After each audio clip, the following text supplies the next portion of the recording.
মোৰ নাম ৰাজেশ। এই কথা 3 বছৰ আগৰ। তেতিয়া মই এখন শ্বপিং মলত কাম কৰিছিলোঁ। মোৰ কোম্পানীয়ে মোক থাকিবলৈ কোঠা দিছিল, য'ত মই অকলেই থাকিছিলোঁ।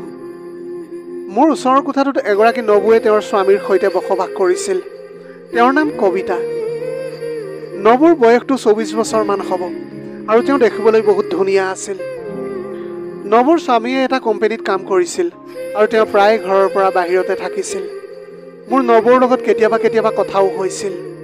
সেই সময়ত আমাৰ মাত্ৰ সাধাৰণ কথা বতৰাবিলাক শেষ হৈছিল। সেই বিল্ডিংটোত মোৰ কাৰণে পানীৰ বৰ সমস্যা হৈছিল।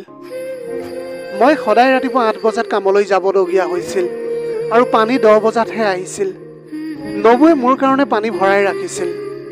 মই এটা ডাঙৰ বটল বাহিৰতে ৰাখি থৈ গৈছিলোঁ। এনেকৈ কামৰ পৰা ঘৰলৈ উভতি অহাৰ পিছত মই বটলটো মোৰ কোঠাৰ ভিতৰলৈ লৈ আহিছিলোঁ। এদিন ডিউটিৰ পৰা উভতি আহোঁতে মোৰ নিশা 10 বাজি গৈছিল। নবুৱে মোৰ পানীৰ বটলটো নিজৰ কোঠাতে থৈ দিছিল। যেতিয়া মই ঘৰলৈ আহিলোঁ তেতিয়া মই নবুক মাত লগালোঁ। নবুৱে ক'লে যে মই ভিতৰতে আনি থৈছোঁ। তুমি আহি নাই পোৱা কাৰণে ভিতৰতে আনি থলোহি। তুমি ভিতৰলৈ আহি লৈ যোৱা। মই ক'লোঁ ঠিক আছে বাৰু নবু, মই কাপোৰ সলাই আহি আছোঁ। নবুৱে ক'লে যে ঠিক আছে। যেতিয়া মই কাপোৰ সলাই পানী নিবলৈ আহিলোঁ তেতিয়া তেওঁক মাত লগাই মই ভিতৰলৈ সোমালোঁ। নবুৱে নিজৰ কোঠাত কাপোৰ সলাই আছিল। তেতিয়াই মই তেওঁৰ কোঠাৰ ভিতৰত সোমাই গৈছিলোঁ। তেওঁক দেখাৰ লগে লগে মই একেবাৰে থতমত খাই উঠিলোঁ আৰু পিছুৱাই আহি কোঠাটোৰ পৰা ওলাই আহিলোঁ। এতিয়া এনেকৈ 1-2 মিনিটমান মই ভাবি থাকিলোঁ যে মই কি কৰা উচিত। তাৰপিছত মই মোৰ কোঠালৈ উভতি আহিলোঁ। 5 মিনিটৰ পিছত নবুৱে মোক আকৌ মাত লগালে। মই তেওঁৰ কোঠালৈ গ'লোঁ আৰু সকলোতকৈ প্ৰথমে মই নবুক চৰি বুলি ক'লোঁ। মই ক'লোঁ যে চৰি নবু, মই গম পোৱা নাছিলোঁ যে আপুনি কাপোৰ সলাই আছিল বুলি। নবুৱে তেতিয়া ক'লে যে ঠিক আছে, কোনো কথা নাই, তুমি পানীখিনি লৈ যোৱা। তাৰপিছত মই পানী লৈ নিজৰ কোঠালৈ আহিলোঁ। সেইদিনা নিশা মই খানা খাই বিচনাখনত পৰিছিলোঁহি আৰু নবুৰ কথাবিলাককে ভাবিবলৈ ধৰিলোঁ। তাৰপিছত সেইদিনাৰ পৰা মোৰ নবুৰ ওপৰত দৃষ্টি সলনি হ'বলৈ ধৰিছিল। মই এতিয়া নবুৰ লগত অলপ বেছিকৈ কথা পাতিবলৈ ধৰিছিলোঁ। এদিন নবুৱে মোক ক'লে যে মই অলপ বজাৰলৈ যাব লাগিছিল। তোমাৰ দাদা মোৰ লগত যাবলৈ সময়েই নাই। তুমি মোৰ লগত যাবলৈ পাৰিবা নেকি? মই নবুক ক'লোঁ যে 3 বজাৰ পিছত মোৰ ডিউটি শেষ হ'ব, আপুনি তেতিয়া আহিব। নবুৱে ক'লে যে ঠিক আছে, তুমি তোমাৰ নম্বৰটো দি যোৱা মোক।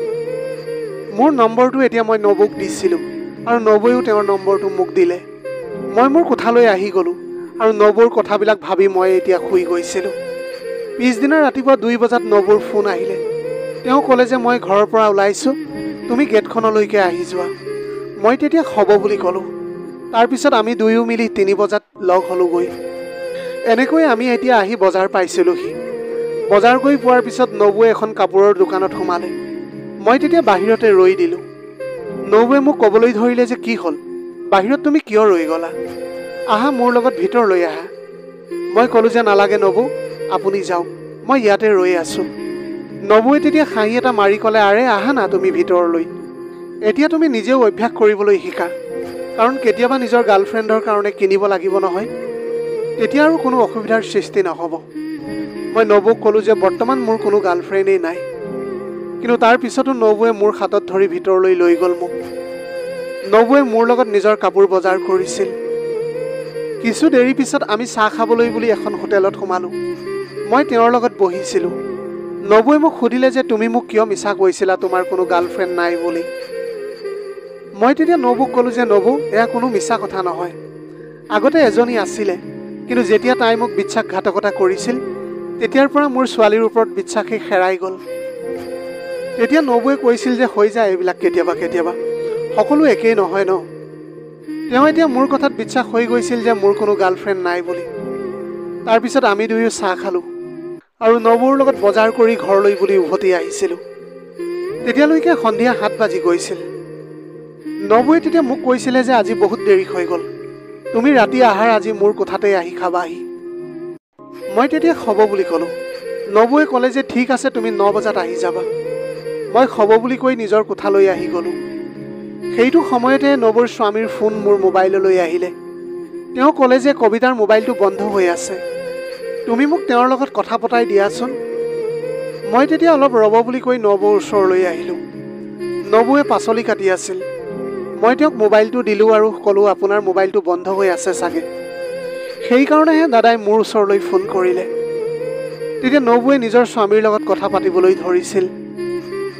তেওঁৰ স্বামীয়ে তেতিয়া ক'লে যে হঠাতে মই 5 দিনৰ কাৰণে দিল্লীলৈ আহিবলগীয়া হ'ল, সেইকাৰণে আজি মই ঘৰলৈ আহিবলৈ নোৱাৰিম।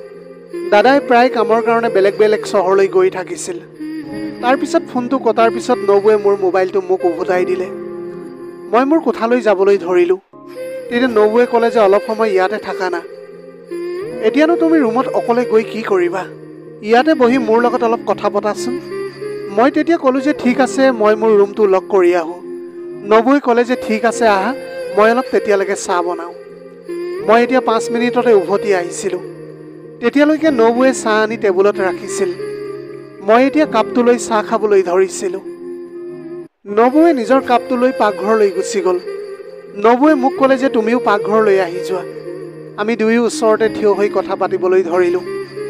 তাৰপিছত কথাই কথাই মই নবৌক তেওঁলোকৰ সন্তানৰ বিষয়ে সুধিলোঁ। মোৰ সেই কথাত নবৌৰ মুখখন সেমেকি উঠিছিল। মই যেতিয়া আকৌ সেই কথাটো সুধিলোঁ, তেতিয়া তেওঁ ক'লে যে বেলেগ কিবা এটা কোৱা, এই বিষয়ে একো নুসুধিবা মোক। যেতিয়া মই কওক বুলি কথাটো জোৰ দি সুধিছিলোঁ, তেতিয়া নবৌৱে কান্দিবলৈ ধৰিলে।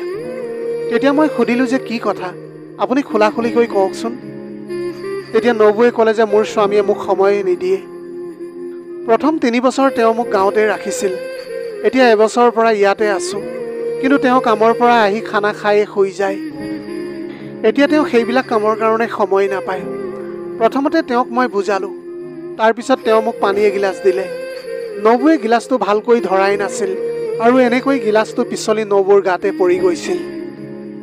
তেতিয়া নবৌৰ কাপোৰবিলাক সম্পূৰ্ণৰূপে তিতি গৈছিল। নবৌৱে কাপোৰ সলাবলৈ তেওঁৰ কোঠালৈ বুলি গুচি গ'ল। 5 মিনিটৰ পিছত যেতিয়া নবৌ বাহিৰলৈ আহিছিল, সেই কাপোৰবিলাকত নবৌক বহুতেই ধুনীয়া লাগিছিল। নবৌৱে বেকা চাউনিৰে মোলৈ চালে আৰু ক'লে, এনেকৈ কি চাই আছা তুমি? তেতিয়া মোৰ মুখৰ পৰা তৎক্ষণাত ওলাই গ'ল, আপোনাক এইযোৰ কাপোৰত বৰ ধুনীয়া লাগিছে। তেতিয়া তেওঁ হাঁহি মাৰি ক'লে যে কি মোক দেখিবলৈ বেয়া লাগে নেকি? মই তেতিয়া লগে লগে ক'লোঁ যে আৰে নবৌ, আপুনিতো দেখিবলৈ বহুত ধুনীয়া। যদি মই আপোনাক আগতেই লগ পালোহেঁতেন, তেতিয়াহ'লে মই আপোনাক মোৰ গাৰ্লফ্ৰেণ্ড বনালোহেঁতেন। মোৰ এতিয়া সেই কথা শুনাৰ পাছত নবৌৱে অলপ খং কৰি ক'লে, অলপ বেছিয়েই হৈছে নেকি? নবৌৰ এতিয়া সেই চাউনিটো দেখি মই ভয় খাই গ'লোঁ আৰু ভাবিবলৈ ধৰিলোঁ যে সঁচাকৈ মই কিবা বেছিকৈ কৈ পালোঁ নেকি বাৰু। মই নবৌক চৰি বুলি ক'লোঁ আৰু তেওঁৰ কোঠাৰ পৰা ওলাই আহিবলৈ ধৰিলোঁ। তেতিয়া নবৌৱে ক'লে যে এতিয়া ক'লৈ যাবলৈ লৈছা? ইয়াতে ৰখা তুমি আকৌ ভাত নোখোৱাকৈ ক'লৈ যাবলৈ ওলাইছা? মই তেতিয়া ৰৈ গ'লোঁ আৰু মনে মনে বহি থাকিছিলোঁ। নবৌৱে ভাত বাঢ়িলে আৰু আমি দুয়ো একেলগে ভাত খাবলৈ ধৰিলোঁ। তেতিয়াই নবৌৱে মোক ক'লে, তুমি আজি এনেকৈ কিয় ক'লা? মই আকৌ চৰি বুলি ক'লোঁ। তেতিয়া নবৌৱে ক'লে যে চোৱা, যদি তুমি মোক তোমাৰ গাৰ্লফ্ৰেণ্ড বনোৱা, তেতিয়া কিন্তু মোৰ সকলো উৎপাত তুমি সহ্য কৰিব লাগিব। মই তেতিয়া তেওঁৰ কথাখিনি শুনি মূৰ তুলি চালোঁ। তেতিয়া নবৌৱে মোৰ ফালে চাই হাঁহিবলৈ ধৰিছিল। মই তেতিয়া ক'লোঁ যে মই ৰাজি আছোঁ। নবৌৱে ক'লে, মোৰ স্বামীয়ে যদি গম পায় তেতিয়া? মই ক'লোঁ যে তেওঁ কেনেকৈ গম পাব? কোনোবাই ক'লেহে কথাটো গম পাব।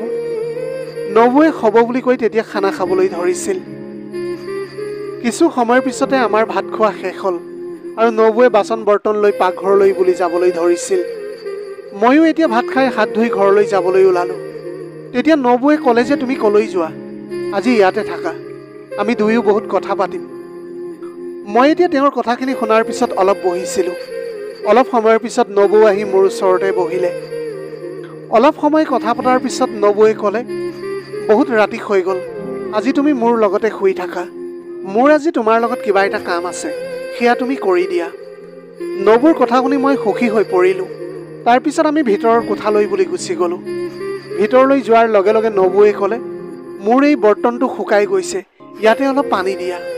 মই সেই বৰ্তনটোত পানী দিলোঁ, যাৰ ফলস্বৰূপে নবৌ একেবাৰে সুখী হৈ পৰিছিল। তেতিয়ালৈকে নিশা 2 বাজি গৈছিল। নবৌ আৰু মই বহুতে ভাগৰি পৰিছিলোঁ। তাৰপিছত আমি দুয়োৱে এনেকৈ লাইটটো নুমুৱাই শুই পৰিছিলোঁ। কেতিয়াবা কেতিয়াবা নবৌৱে মোক আকৌ মাতিছিল, যেতিয়া দাদা ঘৰত নাছিল। দাদাই প্ৰায় বাহিৰলৈ গৈ থাকে কাৰণে নবৌৱে মোৰ পৰাই তেওঁৰ বৰ্তনবিলাক ধুৱাই লৈছিল। ময়ো এতিয়া সময় লৈ তেওঁৰ বৰ্তনবিলাক বৰ ভালকৈ মাজি দিছিলোঁ, যাৰ বাবে নবৌৱে বৰ সুখী হৈ পৰিছিল। প্ৰিয় দৰ্শক, এয়াই আছিল আজিৰ কাহিনীৰ ভাগ। আজিৰ ভিডিঅ'টি কেনেকুৱা লাগিলে জনাব। যদি ভাল লাগিল তেনেহ'লে লগৰ বন্ধু বান্ধৱীসকলৰ মাজত শ্বেয়াৰ কৰিবলৈ নাপাহৰিব। আপোনালোকৰ গোটেই জীৱনটো হাঁহিৰে উপচি পৰক। পাৰিলে দুখীয়াজনক অলপ সহায় কৰিবলৈ চেষ্টা কৰিব। আপোনালোকৰ অকণমান সঁহাৰিয়ে যদি কোনোবা এজন দুখীয়াৰ জীৱনটো সলনি কৰিবলৈ পাৰে, তাতকৈ পুণ্যৰ কাম আৰু এই পৃথিৱীত একোৱেই হ'ব নোৱাৰে। Have a nice day.